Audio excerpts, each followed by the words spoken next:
चांदनी की जादुई उड़ान। एक बार की बात है, एक खूबसूरत राजमहल में चांदनी नाम की एक निडर राजकुमारी रहती थी। वह न केवल अपनी खूबसूरती के लिए जानी जाती थी, बल्कि उसकी सादगी और दयालुता भी सबको मंत्रमुग्ध कर देती थी। चांदनी का सपना था कि वह आसमान में उड़ सके और चांद के पास पहुंच सके। वह अक्सर रात में महल की बालकनी से चांद को देखती और उसकी चमक के जादू में खो जाती। एक रात जब चांदनी महल के बगीचे में बैठी थी, अचानक एक चमकीला तारा उसके पास गिरा। वह तारा धीरे धीरे उसकी ओर बढ़ा और एक अद्भुत परिकामिनी में बदल गया। उस परिकामिनी का नाम था तारा। उसने चांदनी को बताया कि वह एक जादुई शक्तियों वाली परी है और उसने चांदनी के सपनों को सुन लिया है।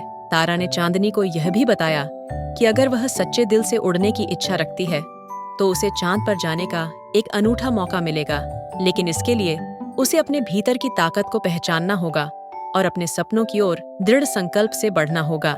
चांदनी ने तारा से कहा, मैं अपने सपने को पूरा करना चाहती हूँ, मैं चांद पर जाना चाहती हूँ। तारा ने चांदनी को एक जादुई पतंग दी जो उसे चांद के पास ले जाने की क्षमता रखती थी। चांदनी ने पतंग को अपनी गोद में लिया और तारे के साथ मिलकर उड़ान भरने लगी। जैसे जैसे वह उड़ने लगी, उसके चारों ओर का वातावरण बदलने लगा।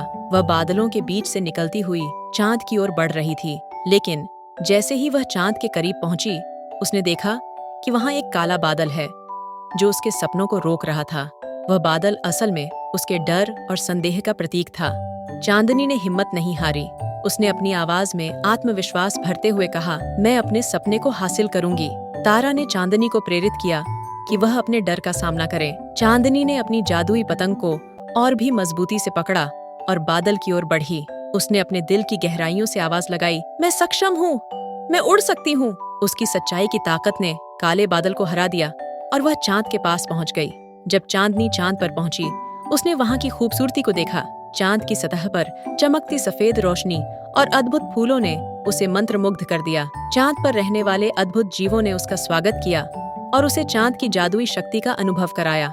चांदनी ने महसूस किया कि सच्ची शक्ति अपने डर का सामना करने और अपने सपनों के प्रति ईमानदार रहने में होती है। उसने अपने नए दोस्तों के साथ मिलकर जादुई खेल खेले और चांद की रोशनी में नृत्य किया। अंततः चांदनी ने समझा कि उड़ान केवल शारीरिक नहीं, बल्कि मानसिक और भावनात्मक भी होती है। उसने अपने डर पर विजय प्राप्त की और सच्चे आत्मविश्वास के साथ वापस महल लौट आई। चांदनी ने अपने अनुभवों को साझा किया और गांव के बच्चों को प्रेरित किया कि वे भी अपने सपनों का पीछा करें। मॉरल ऑफ द स्टोरी, यह कहानी हमें सिखाती है कि अपने सपनों को पूरा करने के लिए हमें अपने भीतर की ताकत को पहचानना और अपने डर का सामना करना चाहिए। कभी-कभी जादुई अनुभव हमारे भीतर ही छिपे होते हैं, बस हमें उन्हें खोजने की जरूरत होती है। Thanks for watching friends. फिर मिलेंगे एक नई कहानी में कुछ नए मॉरल्स के साथ।